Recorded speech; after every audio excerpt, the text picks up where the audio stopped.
कृपया ध्यान दीजिए, लोकमान्य टिलक टर्मिनस।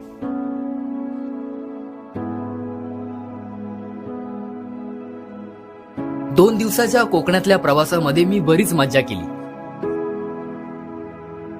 झाडावर चढून आंबे काढले, त्या आंब्यांचा आस्वाद घेतला, जांभूळ खाल्ले, नदीमध्ये पोहलो, माझ्या गावच्या जुन्या आठवणी ताज्या केल्या.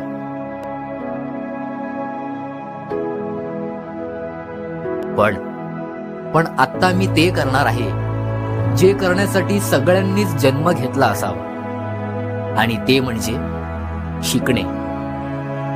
पुढच्या 2 दिवसात मला माझ्या क्षेत्रातलं शिकायला मिळणार आहे, आणि मी फक्त शिकणार नाही तर शिकण्यासोबत मज्जा घेणार आहे. आणि हीच मज्जा घ्यायला मी निघालोय रत्नागिरीला.